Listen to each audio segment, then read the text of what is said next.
अस्सलाम वालेकुम dear student, उम्मीद है सब खैरियत से होंगे। जैसा कि हमने प्रीवियस लेक्चर में या प्रीवियस क्लास में हमने क्या सीखा है कि नंबर लाइन क्या होती है, रेशनल नंबर क्या होते हैं, इरेशनल नंबर क्या होते हैं, डेसिमल नंबर क्या होते हैं और उनको नंबर लाइन पे किस तरह हम रिप्रेजेंट कर सकते हैं, किस तरह ज़ाहिर कर सकते हैं, ये सीखा है। अब नेक्स्ट पार्ट है आपका, तो यहाँ पे हमने नेक्स्ट पार्ट में सीखना है इंशाल्लाह। वो इस पार्ट में जो कंसेप्ट आपने क्लियर करने हैं, तो इसमें 7 क्लास की जो 1.2 एक्सरसाइज है ये इंशाल्लाह हम क्लियर करेंगे। तो फर्स्ट ऑफ ऑल इसमें जो जो टॉपिक हमने क्लियर करने हैं वो देख लेते हैं। एक कंपैरिजन होता है, ये इंशाल्लाह क्लियर करेंगे। दूसरा जो नंबर पे जो हमारे पास टॉपिक होगा वो होगा असेंडिंग डिसेंडिंग में हमने किस तरह राइट करना है, किस तरह लिखना है, असेंडिंग एंड डिसेंडिंग ऑर्डर में। ठीक हो गया। अब सबसे पहले कंपैरिजन की तरफ आते हैं। तो कंपैरिजन में हमने क्या करना होता है, हमने कंपेयर करना होता है। एक वैल्यू को दूसरी वैल्यू के साथ हमने कंपेयर करना होता है, या तो वो ग्रेटर होगी या वो स्मॉलर होगी या वो इक्वल होगी।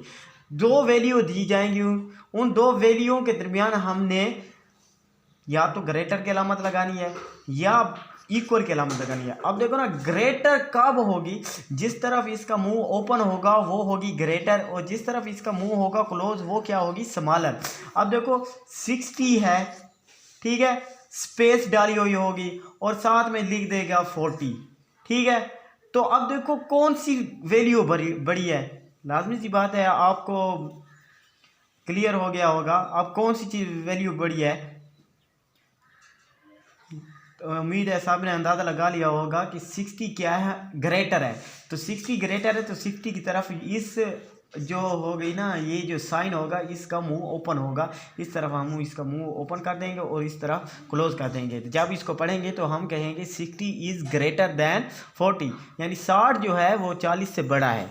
ये हो गया, ये तो हो गया कंपैरिजन। अब देखो लेट्स सपोज यहाँ पे 60 एंड इधर भी 60 आ जाता, ठीक है, तो फिर इनके दरमियान कौन सी अलामत लगाते। तो लाजमी सी बात है यार, इधर भी 60 है इधर भी 60 है, तो ये बराबर है ना, दोनों तरफ बराबर हैं, तो हमने बराबर की अलामत डाल देनी है कि ये एक इक्वल का साइन डाल देंगे, ये बराबर है।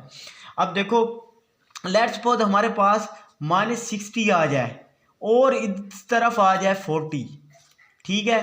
अब कौन सी अलामत, कौन सी वैल्यू बड़ी होगी, तो पॉजिटिव की जितनी भी स्मॉलर वैल्यू होगी वो नेगेटिव वैल्यू से ज़्यादा होगी। अब देखो ना, अगर यहाँ पे जमा का एक होता, पॉजिटिव एक होता, वो -60 से अबव होता। अगर यहाँ पे कंपैरिजन के लिहाज से देखें, वैसे तो -60 बड़ा ही है, लेकिन जब कंपैरिजन करेंगे तो पॉजिटिव वैल्यू हमेशा माइनस वैल्यू जो होती है, नेगेटिव वैल्यू होती है, उससे ग्रेटर ही होती है।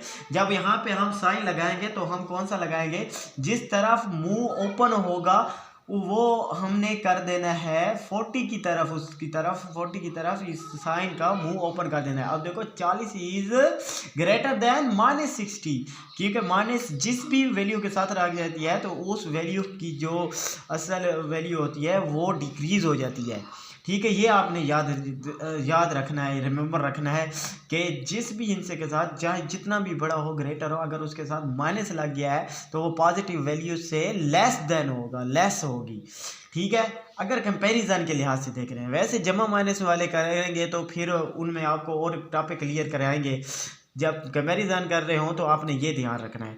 अब देखो लेट्स सपोज आपके पास ये क्वेश्चन आ गया है 0.60 एंड यहाँ पे लिख देते हैं 0.50। फिर मैंने आपको बताया था कि यहाँ पे इशारिये के बाद वाले जो डिजिट होते हैं इनको हमने 1 1 करके पढ़ना होता है। 0.60 एंड स्पेस 0.50, तो इनके दरमियान कौन सी अलामत लगाएंगे, तो आसानी से आप माशाल्लाह बता सकते हो। तो कौन सी लगेगी, ये ग्रेटर वाली अलामत जो होगी इस तरफ आ जाएगी, क्योंकि ये 0.60 है, ये 0.50 है। अगर माइनस जिसके साथ लगी हुई होगी तो वो लेस होगी, अगर ग्रेटर ही क्यों ना हो वो लेस हो जाएगी as compare to positive value. Comparison में आपने ये करना होता है। उम्मीद है सब स्टूडेंट को कंपैरिजन के बारे में क्लियर हो गया होगा, ठीक है। अगर यहाँ पे हमारे पास इस तरह की वैल्यू आ जाए, फ्रैक्शन में आ जाए, तो हमने किस तरह करना है ये नेक्स्ट पेज पे कर लेते हैं। फ्रैक्शन में आ गई है वैल्यू 2/, कर लेते हैं 2/5।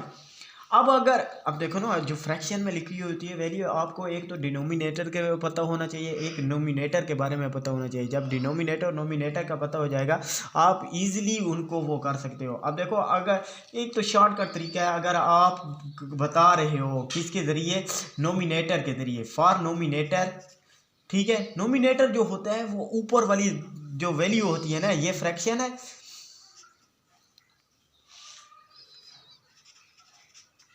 ये फ्रैक्शन में लिखा हुआ है, बट्टों में जो भी लिखी हुई होगी उसे फ्रैक्शन में कहते हैं, कसूर आम में कहते हैं, ठीक है। नोमिनेटर कौन सा होता है, ऊपर वाला। अगर ऊपर वालों के लिहाज से, शुमार कुनिंदा के लिहाज से, ऊपर वाले को क्या कहते हैं, शुमार कुनिंदा या नोमिनेटर।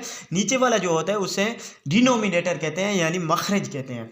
अब देखो, अगर हमने ऊपर वालों के लिहाज से इसको, अगर इनके दरमियान अलामत लगानी है न्यूमोनेटर के लिहाज से, तो हम कौन सी साइन लगाएंगे।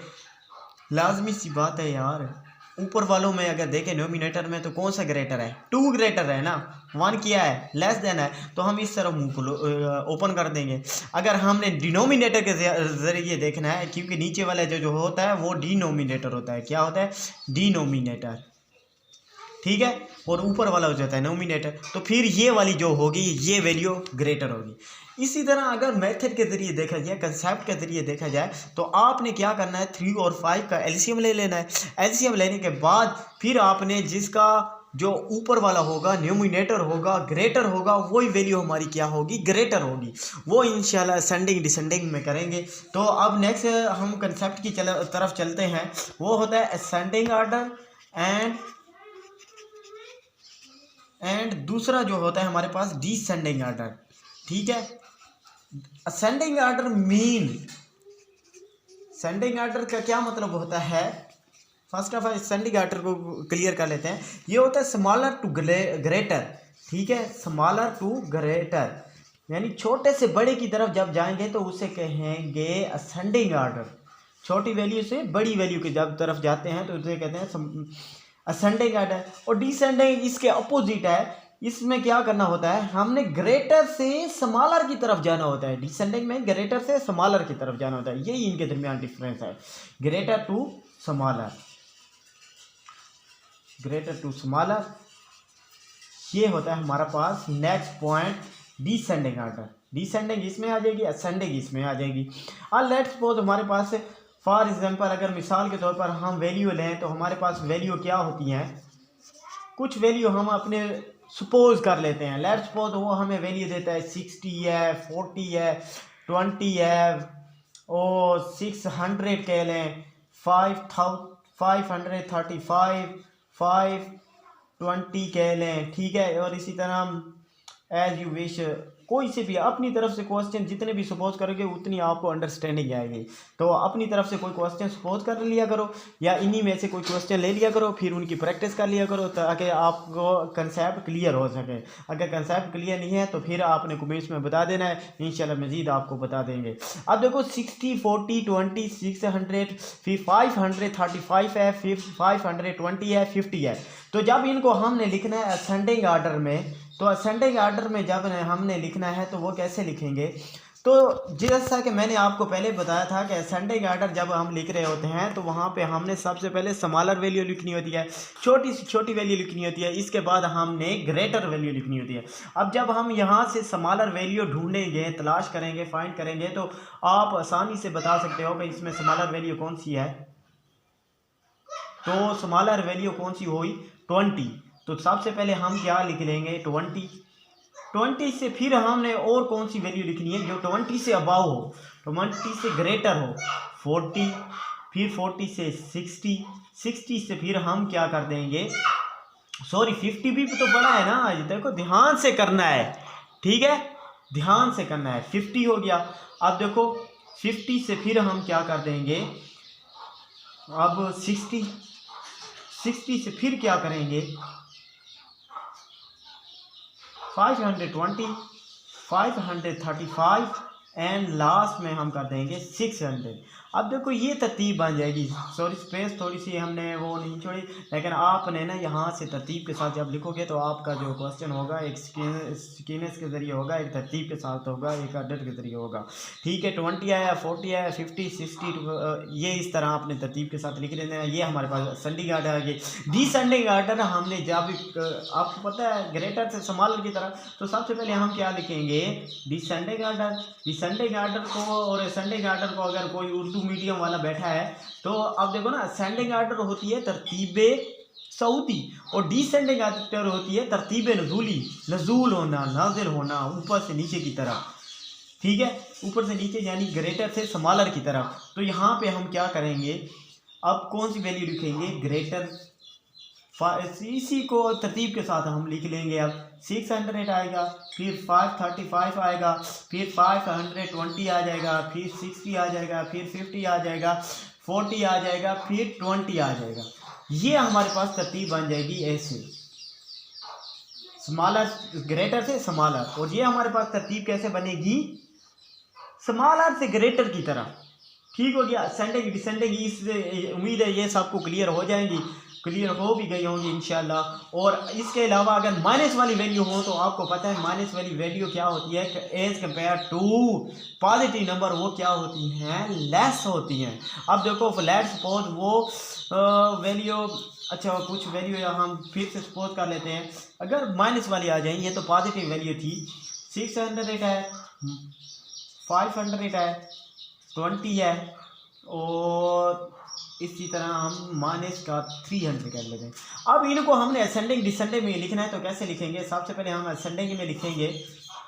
असेंडिंग आर्डर में जब भी इसको हम लिखेंगे तो हम क्या करेंगे, सबसे पहले तो पॉजिटिव वैल्यू वाली लिखेंगे, नेगेटिव को देखना ही नहीं है, क्योंकि नेगेटिव तो क्या है, लेस है, ग्रेटर नहीं है। लेकिन सॉरी, हमने जब असेंडिंग आर्डर लिख रहे हैं तो आपको पता है असेंडिंग आर्डर क्या होती है, स्मॉलर से ग्रेटर की तरफ। तो सबसे पहले हम स्मॉलर लिखेंगे, जो वैल्यू होगी माइनस वाली सबसे बड़ी वो हमारी स्मॉलर वैल्यू होगी। जिस तरह यहाँ पे है -600, ये स्मॉलर है। अब इसकी साथ वो इससे ग्रेटर क्या होगा, -300 क्या होगी, ग्रेटर होगी। और फिर क्या लिखेंगे, इससे ग्रेटर क्या होगी 20, फिर इससे ग्रेटर ये 500। अब इसको जब उल्टा के लिख दोगे, ठीक है, 520 फिर -300 -600, तो ये डिसेंडिंग आर्डर बन जाएगा। तो उम्मीद है ये आपको असेंडिंग डिसेंडिंग आर्डर के कंसेप्ट क्लियर हो जाएंगे। तो चलते हैं अब नेक्स्ट स्टेप की तरफ। उसमें हमने क्या करना होता है, वो लेट्स सपोज आपके पास फ्रैक्शन है, फ्रैक्शन वाले क्वेश्चन आ जाएं। ठीक है, अब फ्रैक्शन का भी एक अलग से टॉपिक है, इसको भी इंशाल्लाह क्लियर करेंगे। तो फर्स्ट ऑफ ऑल हम ये क्लियर करते हैं कि अगर हमारे पास फ्रैक्शन वाले क्वेश्चन हो तो उनको असेंडिंग डिसेंडिंग में लिखना हो तो वो किस तरह लिखेंगे, तो वो देख लें आप सब। तो माशाल्लाह आप देखते हैं 1/3 है, 2/4 है, 5/6 है। अब इनको हमने असेंडिंग और डिसेंडिंग में किस तरह करना है, तो असेंडिंग और डिसेंडिंग में करने के लिए हम क्या करेंगे, सबसे पहले एक तो मेथड ये है, इजी सा मेथड है। आपने इन सारों का जो है ना सम ले लेना, सॉरी एलसीएम ले लेना है। यहाँ पे आपने लिख लेना take LCM, LCM mean least common multiplication, mean that rows of fact का ले लेना है, सिंपल सा। 3, 4 और 6 का हमने एलसीएम ले लेना है। तो आपने यहाँ पे एलसीएम सिंपल तरीके से 3 वाला लेकर जाएंगे, 3 वाला टेबल ले जाएंगे, 4 वैसे लिख देंगे। ठीक है, फिर 2 1, फिर 2 = 2, फिर 2 = 1 1 1।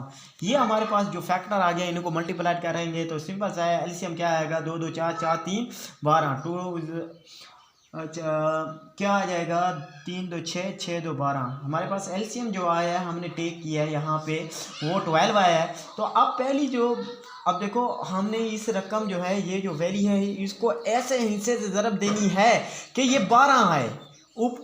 ऊपर नीचे से हमने ऐसे हिस्से के साथ, सॉरी नीचे वाले हिस्से के साथ ऐसे हिस्से के साथ ज़रब दें कि डिनोमिनेटर को ऐसे हिस्से से ज़रब दें कि 12 आ जाए, क्योंकि हमने ये नीचे वाला जो है डिनोमिनेटर को इक्वल करना होता है, 1/3 करेंगे और इसको कौन सी इनसे ज़रब दें तो ये 12 आए, 4 3 12 होता है ना, तो 4 कर लेंगे 4, ठीक है।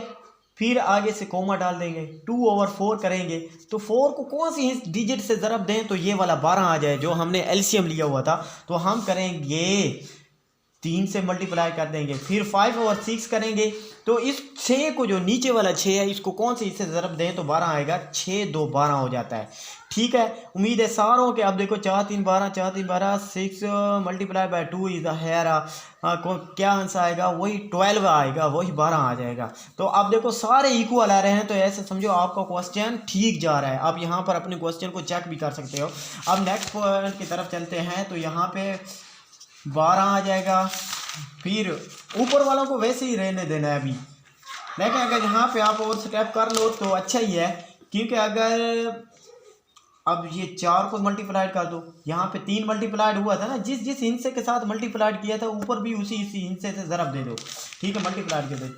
4 एकम 4, टाइम बचाते हैं यार, 3 2 6 हो गया, ठीक है। और इसी तरह नीचे 12 आ जाएगा, फिर क्या होगा 10/12 आ गया, ठीक हो गया। अब देखो यहाँ पे एलसीएम सारों के इक्वल हैं तो हम क्या कह सकते हैं, यहाँ पे आप बता सकते हैं ना, हम बता सकते हैं, क्या बता सकते हैं कि इनमें से कौन सी वैल्यू ग्रेटर है, क्योंकि डिनोमिनेटर तो सारों की इक्वल है। अब जिसका नोमिनेटर जो होगा शुमार कुनिंदा होगा ग्रेटर, वही वैल्यू क्या होगी, ग्रेटर होगी। तो अगर हम इनमें साइन में लगाएं वो जो सिंबल थे ग्रेटर और स्मॉलर के, तो वो भी इजीली लगा सकते हैं। ये जो वैल्यू होगी इससे क्या होगी, ग्रेटर होगी, और ये वैल्यू इससे ग्रेटर होगी, ये ऐसे लगा देंगे।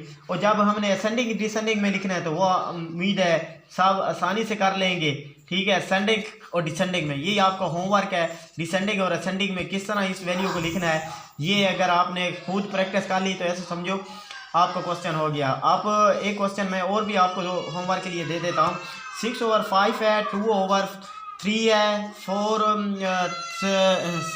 18 सॉरी आप कर लेते हैं 15, 15/9 कर देते हैं, नहीं सॉरी, अच्छा 9 नहीं करते, कुछ ऐसी वैल्यू लेते हैं ना जो आप इजीली कर सके हो, 7 कर लेते हैं। चलो ये आपने प्रैक्टिस कर लेनी है, इसको असेंडिंग और डिसेंडिंग में लिखना है, ठीक है, कंपैरिजन भी करना है। अगर आपने यहाँ पे ये क्वेश्चन कर लिया, सॉल्व कर लिया, अगर इनमें कोई मसला हो, प्रॉब्लम हो तो कमेंट्स में बता देना, इंशाल्लाह दोबारा हल कर लेंगे, वरना आपने ये मुझे प्रैक्टिस करके खुद ज़रूर दिखा देना है। तो इंशाल्लाह मिलते हैं नेक्स्ट वीडियो में। अगर माइनस में वैल्यू आ जाए तो आपने यही सोच लेना है कि माइनस जो होती है पॉजिटिव वैल्यू से लेस देन होती है, ठीक है। तो इंशाल्लाह मिलते हैं नेक्स्ट वीडियो में, नेक्स्ट पार्ट में, वहाँ पे एक्सरसाइज नंबर 1.3 करेंगे, ठीक है। तब तक के लिए अल्लाह हाफिज़।